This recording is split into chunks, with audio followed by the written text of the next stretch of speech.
In the peaceful African village of Lutho, a kind and intelligent girl named Azania lived happily with her loving parents. Their small home was always filled with warmth, laughter, and love. But one fateful day, tragedy struck. Azania's mother died under mysterious circumstances. No one in the village could explain what had happened, and whispers of bad luck spread through the community. But to Azania, none of that mattered. The only thing she knew was that her mother was gone forever, leaving a deep emptiness in her heart. Her father, Cabello, was devastated. He tried his best to raise Azania alone, but grief weighed heavily on him. He believed his daughter needed a mother's care, so after some time, he remarried a woman named Boule. He hoped she would bring happiness back into their home, but he had no idea of the darkness he was inviting into their lives. Boule arrived in their home with her daughter, Kanyisa, a spoiled girl who had never known hardship. At first, Azania tried to be kind, hoping they could be a family, but she soon realized that Boule was not the loving stepmother Cabello believed her to be.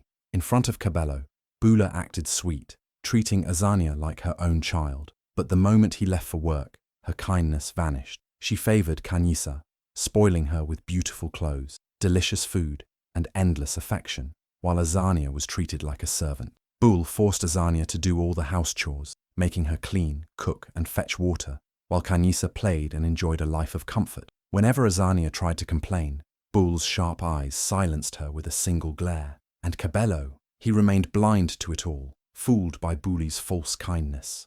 Azania could feel her world changing. The home that once brought her joy was now a place of suffering. She missed her mother more than ever, but there was no one to save her. What she didn't know was that this was just the beginning of a nightmare that would soon consume her entire life. Life in the village of Lutho had once been beautiful for Azania. She had grown up in a home filled with love, laughter, and the warmth of her mother's embrace.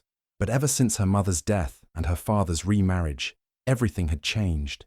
The home that once felt safe now felt like a prison, and the woman who was supposed to be her new mother had turned it into a place of suffering. From the moment Boule entered their lives, she made it clear that Azania was unwanted. At first, it was little things, small insults, cold stares, and an obvious favoritism towards her own daughter, Kanyisa. But as time passed, Boule's cruelty grew worse. She turned Azania into a servant in her own home.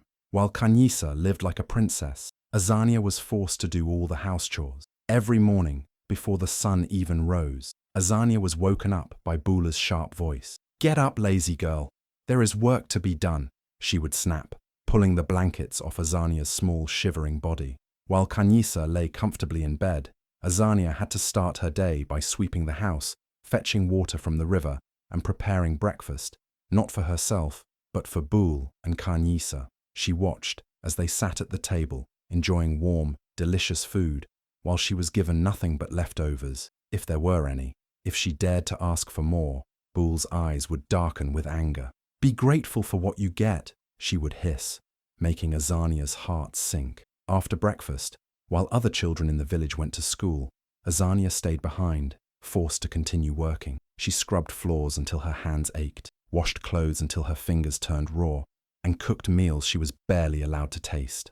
Meanwhile, Kanyisa spent her days playing, laughing, and wearing beautiful dresses that Boule bought for her from the village market. Whenever Cabello was home, Boule pretended to be kind. She would smile sweetly and say, "Azania is such a helpful girl. She loves doing chores."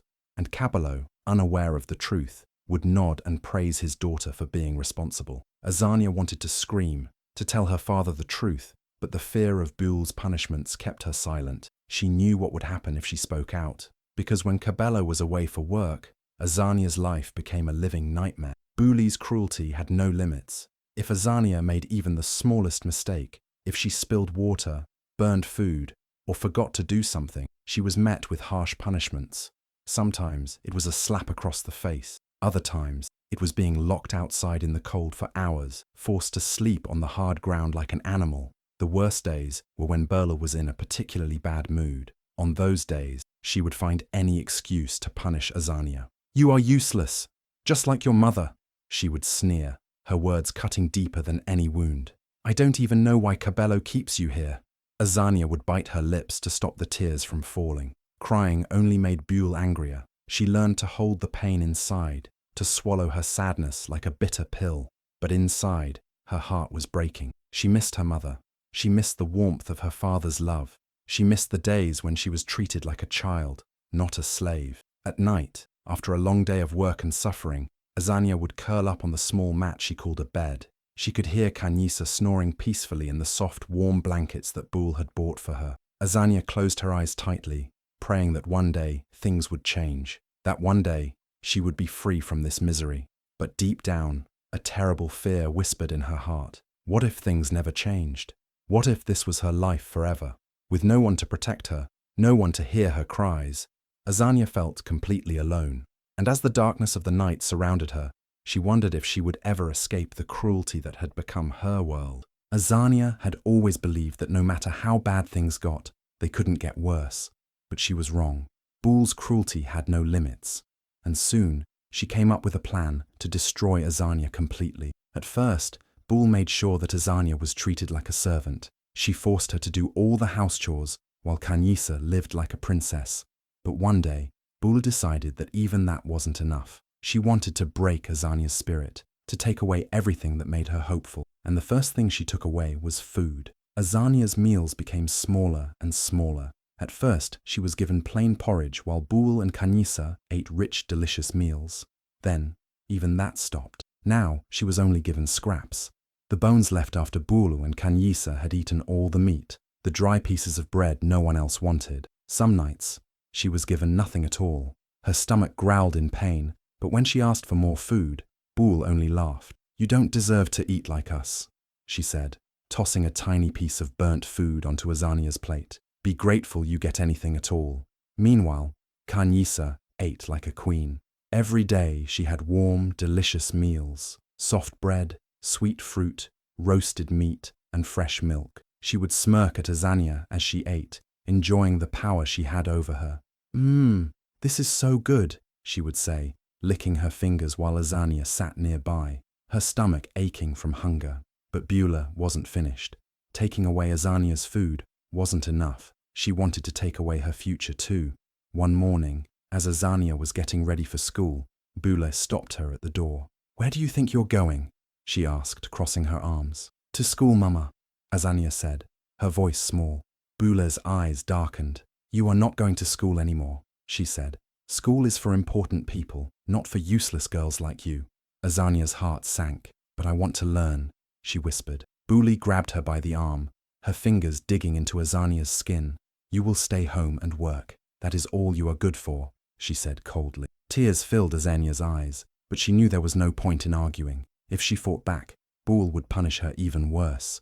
So she put her schoolbooks away and picked up the broom, her dreams of education slipping away like dust in the wind. But Bul's wickedness didn't stop there. She wasn't satisfied with just starving Azania and taking away her education. She wanted to make sure that no one in the village would ever help her. She began spreading lies about Azania. Whenever she visited the market or spoke to the other women in the village, she would shake her head and sigh dramatically. "Azania is such a troublesome child," she would say. "She is rude and lazy. I try my best to raise her well, but she refuses to listen." People in the village, who had once loved Azania's mother, began to believe Beulah's lies. They started looking at Azania with pity, or worse, with suspicion. When she walked through the village, she could hear the whispers behind her back. "She is a bad child. Maybe she is cursed. Her poor stepmother. She must be so patient to deal with her." Azania wanted to scream, to tell them the truth, but who would believe her? Beulah was clever. She hid her cruelty well, and no one knew the suffering Azania went through behind closed doors. So, she kept her head down and stayed silent. She worked, she starved, she suffered, and every night, as she lay on her thin mat, her stomach empty, her heart heavy, and her dreams shattered, she wondered how much longer she could survive. Cabello's illness came suddenly, turning the once strong man into a shadow of himself. His body grew weak, his voice lost its firmness, and soon he struggled to even sit up. The home that once echoed with his deep laughter now felt cold and quiet. Bul, instead of worrying for her husband, saw this as the perfect moment to seize complete control. She moved through the house like a queen, giving orders, pretending to care, but secretly twisting every moment to her advantage. Whenever villagers came to check on Cabello, She sighed dramatically, shaking her head. I do everything I can, but it is difficult, she would say, pretending to wipe away a tear. This home has been filled with bad luck for years. At night, she sat beside Cabello, whispering poison into his ears. Have you noticed how sickness never touched this house before? She murmured, her voice soft and dangerous. Ever since your first wife passed, nothing has been the same. You work harder, yet we have less. You love, yet you suffer. And now, you are lying here, unable to move. Don't you see, Cabello? There is something wrong in this house. A tired sigh escaped his lips. What are you saying? I am saying that there is one person in this house who brings misfortune, and if she stays, things will only get worse. His forehead creased in confusion. She is my child. Is she? Buell leaned in closer. The villagers whisper about her. They say she is cursed, that wherever she goes, trouble follows. I tried, Cabello. I tried to love her, to raise her as my own, but she resists. She disrespects me. She refuses to obey. If you keep her here, what will happen next? Will you even wake up tomorrow? A deep silence filled the room. Cabello stared at the ceiling, his heart heavy. His mind was clouded with weakness, his body too tired to argue. By morning, the decision was made. A summons came, the kind that carried weight in the air. Eyes heavy with exhaustion, he forced himself to sit up as the girl stood before him. For a long moment, he could not look at her directly. Then, with a deep breath, he spoke the words that could never be taken back. You must leave. Shock froze the room. What? Her voice was barely above a whisper. It is for the best, he muttered, not daring to meet her gaze. A step forward, hesitation in the air. Since when do you listen to her over your own blood? Buell stood in the background, silent but victorious. Cabello exhaled, his face lined with weakness and something else. Regret, perhaps. This home needs peace. You must go. Nothing else was said. No explanations, no justifications. Just an unspoken truth settling between them like a thick fog. Tears burned, but no plea left trembling lips. The realization was too heavy, too final. Feet moved toward the door, slow and measured, as if dragging the weight of betrayal itself. Outside, the evening sun dipped behind the trees, casting long shadows across the village of Lutho. The world felt colder than before, and somewhere behind closed doors, laughter echoed, a cruel, satisfied sound. The air was heavy with silence, as the sun dipped below the horizon, leaving the village of Lutho cloaked in darkness. The night felt different, colder, sharper, as if something terrible was about to happen. Inside the small house, Buell moved with quiet purpose, her eyes gleaming with a cruel determination. She had tolerated Azania for too long. It was time to get rid of her, for good. She called out in a voice too sweet to be real. Come, girl. We need firewood for the morning. The words were strange, firewood at night, but questioning Buell always led to pain, so there was no choice but to obey. Feet dragged forward, hesitant but compliant. Outside, the night stretched endlessly, swallowing all light except for the weak glow of the moon. The path twisted deeper into the forest, the tall trees standing like silent witnesses to whatever evil was unfolding. The deeper they went, the less familiar the surroundings became. Leaves rustled underfoot, and distant night creatures called out into the emptiness. Something was wrong. A clearing appeared up ahead, but there was no firewood, only an old, abandoned farm. Its broken fence leaned tiredly to one side, and beyond it, dark figures shifted in the shadows. A low, guttural growl filled the air. Buell's grip tightened. Go inside, she ordered, her voice no longer pretending to be kind. Hesitation froze the moment. Why are we here? The answer came without warning. Rough hands shoved forward, sending fragile feet stumbling past the broken fence. Before balance could be regained, the gate slammed shut with a final, unforgiving clank. Panic clawed at the chest. Let me out! Hands gripped the wooden bars, shaking them desperately. Buell only laughed, stepping back into the shadows. You are nothing but a burden. Let's see if you can survive the beasts. More growls echoed through the darkness. The figures in the shadows moved closer. Wild, hungry dogs, their eyes glowing with hunger, their ribs pressed against their thin skin, proof that they had not eaten in days. A single step backward, then another. The animals mirrored each movement, drawing in like a pack, sensing weakness. The largest among them bared its teeth, saliva dripping from its mouth as it prepared to lunge. A scream ripped through the night. The night was silent, except for the sound of footsteps crunching against dry leaves. Bule walked ahead with quick, confident strides, dragging Azania along without a word. The girl's heart pounded. Something felt wrong. There was no firewood, no sign of anything useful, just an eerie silence, and the feeling that danger lurked nearby. A broken fence came into view, its wooden posts rotting with age. Beyond it, shadows moved. Low, rumbling growls filled the air. Azania's stomach twisted. She stopped walking. "Why are we here?" Her voice was barely above a whisper.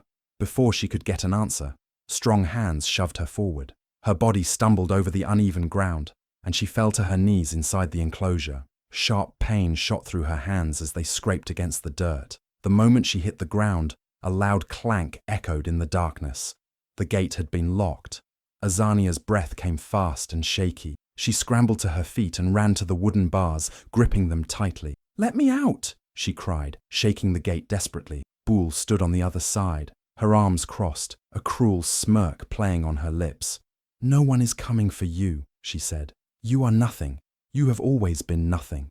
Tears burned in Azania's eyes, but before she could respond, movement in the shadows caught her attention. Glowing eyes stared at her from every direction. Wild, starving dogs, thin, desperate, and dangerous, their ribs pressed against their skin, their mouths dripping with saliva. One of them stepped forward, sniffing the air, its growl deep and menacing. Azania's entire body froze. The dogs circled her, watching, waiting. A sharp laugh rang out behind her. "This is where you belong," Boule mocked. "Maybe you'll be useful to someone after all. A meal for the beasts." Without another word, she turned and walked away, disappearing into the night. Her laughter faded, swallowed by the darkness. Azania was alone. The largest dog bared its teeth, inching closer. She took a slow step back, but the animals followed. Every movement, every breath, made them more restless. She couldn't run. They would catch her in seconds. She couldn't fight. She was too small, too weak. Her mind raced. Panic would only make things worse. Animals could smell fear. If she showed weakness, they would attack. Swallowing her terror, she forced herself to stay still. Her hands shook, but she slowly lowered them to her sides. "Please," she whispered, her voice trembling. "I don't want to hurt you." A smaller dog whimpered, its ears twitching, but the leader of the pack remained tense, its growls growing louder. Azania's legs felt like they would give out. She was trapped, surrounded, helpless. Then, just as the largest dog prepared to lunge, a sound shattered the night, a rustling in the bushes. A voice, strong and familiar, called out, "Azania!" Hope surged through her chest. Someone had come, but would they reach her in time? The wild dogs inched closer, their growls deep and menacing, their glowing eyes locked onto Azania, their hungry bodies tense, ready to strike. She could feel the ground trembling beneath her feet as her heartbeat pounded in her ears. She wanted to scream, but fear gripped her throat like a tight rope. Then, as if from nowhere, a loud rustling broke through the tension. The bushes behind the enclosure shook violently, and a strong, commanding voice echoed through the night. "Get away from her!" A tall, powerful figure stepped out of the shadows, holding a thick wooden staff in her hands. It was Mama Themba, Azania's grandmother, her face fierce with determination. Without a moment of hesitation, she charged forward, swinging the staff with incredible strength. The largest dog lunged at Azania, but before its sharp teeth could reach her, crack! Mama Themba struck it hard across the side. The animal yelped and stumbled back. The rest of the pack hesitated, growling in confusion. But Mama Themba was fearless. She raised her staff again, her voice thundering through the night. "Go! Leave, you cursed beasts!" She stomped her foot, swinging the staff wildly, and the dogs finally gave in. One by one, they backed away, their hunger no longer worth the fight. With one final bark, they turned and disappeared into the darkness. Azania collapsed to the ground, her legs weak, her body trembling. Tears streamed down her face as she gasped for breath. Mama Themba rushed to her, pulling her close. "Oh, my child," she whispered, her voice filled with relief and sorrow.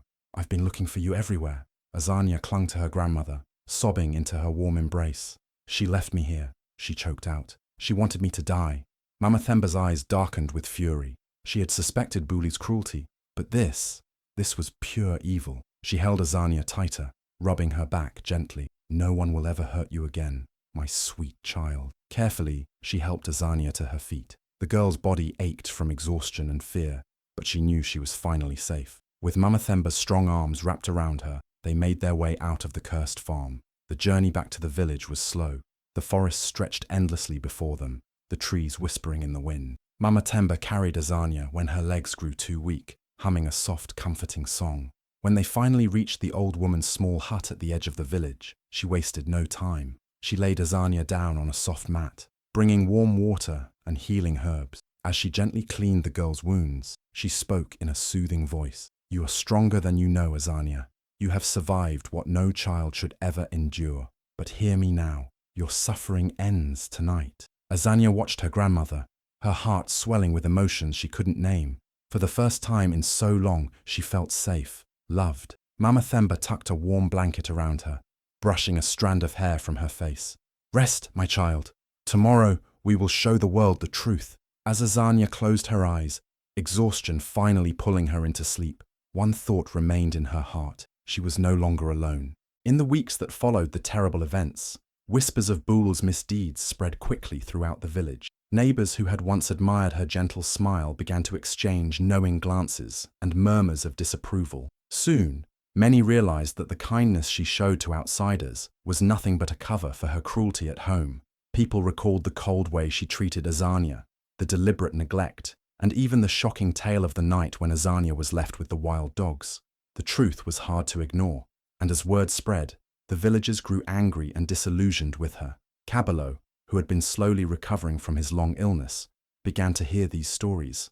At first, he struggled to believe that the woman he had welcomed into his home could be capable of such heartless acts.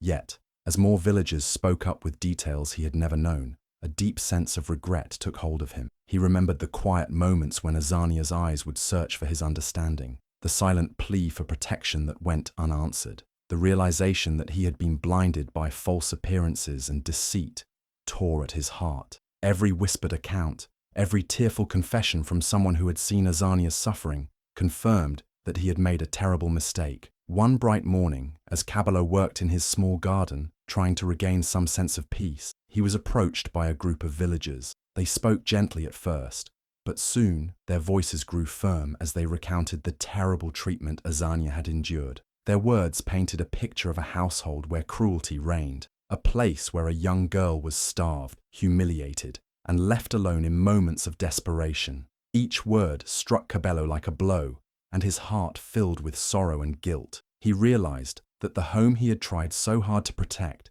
had become a place of endless pain for his own daughter. Unable to bear the weight of his regret any longer, Cabello resolved to confront the one responsible for this misery. With his steps heavy and his heart pounding in sorrow, he entered the house to face Buell. Inside, the air felt thick with tension. Buell sat calmly as if nothing were wrong, her face betraying no hint of the treachery she had woven. Cabello's voice trembled as he demanded an explanation. He asked, with a mix of anger and despair, why his daughter had suffered so much under her care. Buell attempted to speak, her words coming out in a rush of weak justifications and false concerns. She tried to claim that everything was as it should be, that Azania's behavior was to blame, and that her strict methods were for the greater good. But even as she spoke, the truth began to unravel. In the middle of her defense, Kanyisa, who had long hidden her own feelings of guilt, could not hold her silence any longer. With tears welling in her eyes, she accidentally let slip the real story, the cruel punishments, the withheld food, and the cold indifference that had become their daily life. Her confession was like a spark igniting a long-doused flame. Cabello's face fell as he listened, the weight of every lie and every act of cruelty coming crashing down upon him. The villagers who had gathered quietly at the door listened in shock as Kanyisa's words confirmed what they had suspected all along. Bull's carefully constructed web of deceit unraveled before everyone's eyes. In that painful moment, the villagers' support for Bull vanished completely. They saw her not as a kind woman, but as a heartless oppressor who had exploited her power over the most vulnerable. Disgusted and betrayed, the villagers turned their backs on her, doors closed behind her, and she was left isolated, a pariah in the community she once manipulated. Cabello, filled with deep regret, vowed to make amends for the pain he had allowed to fester in his home. He knelt before Azania, apologizing with every word, desperate for forgiveness that he knew would be hard to earn. Though the scars of betrayal ran deep, this painful confrontation marked the beginning of a long road toward healing and redemption, for both him and the broken heart of his daughter. Buli stood in the center of the village, surrounded by angry faces. The same people who once greeted her with respect now looked at her with disgust. Mothers clutched their children close, whispering about the wickedness she had hidden for so long. Fathers shook their heads, unable to understand how someone could be so cruel to a child. The village elder, a wise man with years of experience in settling disputes, stepped forward. His voice was steady but firm. "You have committed great evil, Bul. You mistreated a child who had already lost her mother. You starved her, humiliated her, and even tried to end her life. This village will not shelter a heartless woman like you." A murmur of agreement spread through the crowd. Bula's face remained emotionless, but her fingers trembled. For years, she had controlled everything: her husband, her daughter, even the way the village saw her. But now, the truth had shattered her power, leaving her with nothing. She turned to Cabello, desperation creeping into her voice. "You can't let them do this to me. I was only trying to discipline her." But Cabello did not look at her the way he once did. His love had died the moment he learned the truth. His voice was heavy with disappointment. "Discipline?" He shook his head. "You call starving a child discipline? Throwing her to wild dogs? You are no wife of mine, and you are no mother." The words hit her harder than a slap. For the first time, she felt the weight of her actions crashing down on her. But there was still one person who might stand by her side. She turned to Kanisa, her only daughter, and reached out her hand. "Come, my child. We will leave this place together." Kanisa took a step back, her eyes filled with shame. She had always been the favorite, the one who never suffered, the one who always received more. But seeing the truth of her mother's actions had changed something in her. She could no longer ignore the cruelty. Tears welled in her eyes as she shook her head. "I can't go with you, Mama," she said in a broken voice. "I don't want to be like you." Bul's breath caught in her throat. The rejection stung worse than anything else. She had lost everything: her home, her husband, her reputation, and now, even her daughter. The village elder raised his hand, signaling the end of the judgment. "Bul, you are no longer welcome here. Leave now and never return." With nothing left to say, Bul turned and walked away. She had no choice. The villagers did not watch her go. They simply turned their backs, as if she no longer existed. For the first time in years, peace settled over the village. The darkness that had hovered over Azania's life had finally lifted. No longer forced to live in fear, she was free. Mama Themba wrapped a protective arm around her granddaughter. "You are safe now, my child," she whispered. Azania looked around at the villagers, some smiling gently, others nodding in quiet approval. She had never felt like she belonged before, but today was different. People who had once ignored her suffering now saw her strength. Cabello, his eyes filled with regret, stepped forward. "Azania," he said softly, "I failed you as a father. I was blind when you needed me the most. Can you ever forgive me?" Azania searched his face, seeing the sorrow in his eyes. The pain of his betrayal still lingered, but for the first time, she saw a man who truly wanted to change. She didn't answer immediately, but she gave him a small nod. Forgiveness would take time, but at least now, she had the choice. The days that followed were filled with healing. Azania no longer woke up to hunger or cruel words. She no longer feared the nights. Mama Themba took care of her, feeding her, braiding her hair, and reminding her every day that she was loved. As time passed, Azania's confidence returned. She laughed more. She walked taller. The scars of her past would never fully disappear, but they no longer defined her. She was more than the pain she had suffered. She was strong, she was free, and she was ready for a new beginning. The dark cloud that had hung over Azania for years had finally disappeared. For the first time in a long while, she woke up without fear. The mornings were filled with warmth, the sound of birdsong, and the gentle voice of Mama Themba, reminding her that she was safe. One morning, Mama Themba placed a gentle hand on Azania's shoulder. "It is time for you to return to school, my child," she said with a kind smile. "You have lost so much, but your dreams are still waiting for you." Azania hesitated. School had once been her escape, a place where she felt like she belonged. But after years of being locked away, treated as nothing more than a servant, she wasn't sure if she could go back. What if she had fallen behind? What if she wasn't good enough? Mama Themba seemed to sense her worries. She cupped Azania's face and looked into her eyes. "You are stronger than you know. The world tried to break you, But you are still standing. You can do this. Taking a deep breath, Azania nodded. She would try. When she walked into the classroom, the other students stared. Some whispered, remembering the cruel lies Buell had spread about her. But as days passed, they saw the truth. Azania was not the troubled girl they had been told about. She was bright, hard-working, and determined. She poured herself into her studies, refusing to let the years of suffering hold her back. She asked questions, stayed late to read, and helped others when she could. Her teachers took notice, praising her efforts. Slowly, the whispers turned into admiration. She was no longer just the girl who had survived. She was the girl who refused to give up. Meanwhile, Cabello lived with the weight of his guilt. Each day, he watched his daughter from a distance, unsure of how to bridge the gap he had created. He tried in small ways, bringing firewood for Mama Themba, leaving gifts at their doorstep, fixing things around their home. But he knew that no action could erase the past. One evening, he found the courage to speak to Azania. "I cannot change what I did," he admitted, his voice heavy with regret. "But I will spend the rest of my life trying to be the father you deserved." Azania listened, her heart torn. The pain of his betrayal was still there, but so was the love she had once felt for him. She did not answer right away. Healing would take time, but she was willing to let him try. Years passed, and Azania grew into a strong, confident woman. She completed her education, excelling in her studies. With every step forward, she proved that no amount of cruelty could break her spirit. She became an inspiration to other young girls in the village, showing them that no matter how dark life seemed, there was always hope. As for Buell, her fate was one of loneliness. Cast out from the village, she wandered from place to place, searching for someone to take her in. But no one wanted a woman whose heart had been so cruel.